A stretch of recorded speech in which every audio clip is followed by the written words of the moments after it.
썰한잔회에 오신 것을 환영합니다. 오늘의 사연 시작합니다. 요즘 중고거래가 대세라지만 이런 일도 있더라고요. 문고리 거래에서 당한 황당한 사기 경험을 들려드릴게요. 직장에서 퇴근하고 집으로 돌아오는 길이었어요.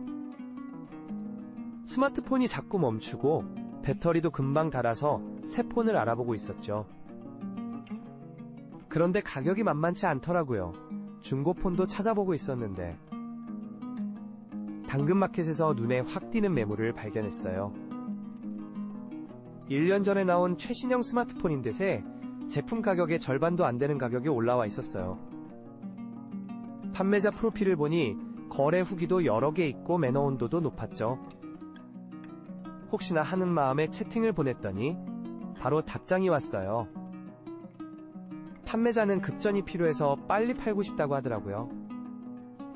그래서 가격을 많이 낮췄다는 거예요. 직거래를 요청했더니 바쁜 일정 때문에 문고리 거래를 하자고 하더라고요.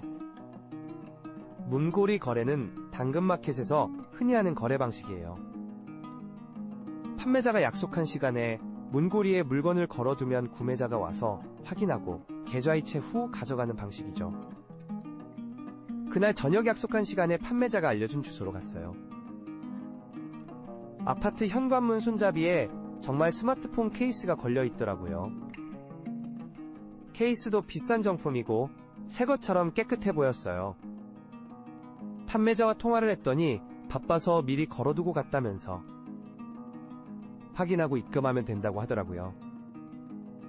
케이스를 손에 들고 만져보니 무게감도 있고 설마 하는 생각은 들었지만 이렇게 좋은 기회를 놓치기 아까웠어요. 그래서 판매자가 보내준 계좌번호로 돈을 보냈죠. 입금 완료 문자를 보내자마자 판매자가 감사합니다 하고 마지막 메시지를 보냈어요. 그런데 집에 와서 케이스를 열어보는 순간 제 심장이 덜컥 내려앉았어요. 케이스 안에는 스마트폰이 없었고 무게감을 주기 위해 넣어둔 쇠구슬만 덜그럭거리고 있었거든요. 황급히 당근마켓을 확인했더니 판매자의 프로필이 통째로 사라져 있었어요.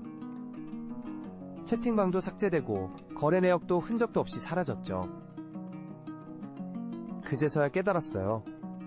제가 사기를 당했다는 걸. 얼마나 어이가 없었는지 그 자리에 한참을 멍하니 서 있었어요. 정신을 차리고 바로 경찰서로 달려갔죠. 다행히 계좌번호가 남아있어서 신고는 할 수 있었어요.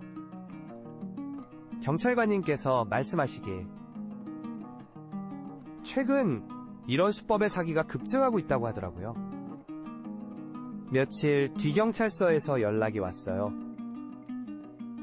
알고 보니 그 계좌는 대포 통장이었고 이미 돈은 모두 인출된 후였대요.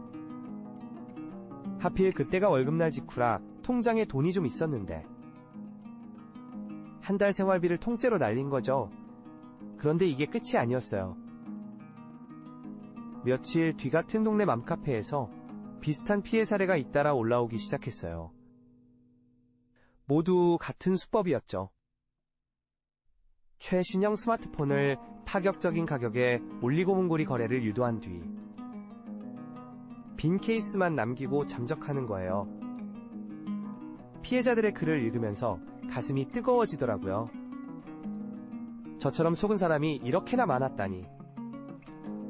그래서 용기를 내서 제 경험담을 올렸어요. 그러자 댓글이 폭주하기 시작했죠. 저도 당했어요. 어제 똑같은 일을 겪었어요. 그러다 한 댓글이 눈에 띄었어요. 비슷한 수법으로 사기를 당했는데 우연히 CCTV에 범인의 모습이 찍혔다는 거예요.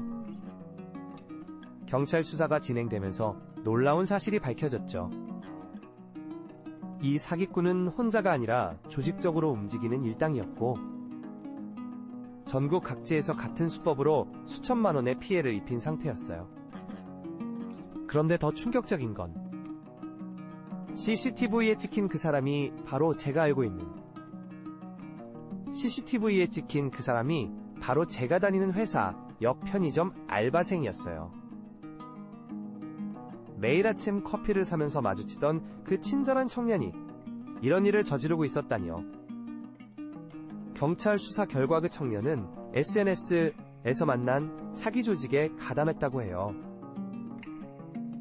생활비가 부족해서 시작했다는데 한번 시작하니 자꾸 욕심이 생겼다더군요. 조직의 다른 일당들은 대포 통장을 관리하고 피해 금액을 인출하는 역할을 맡았대요. 결국 그 청년을 포함한 일당 모두가 검거됐어요. 하지만 이미 빠져나간 돈을 되찾기는 힘들었죠.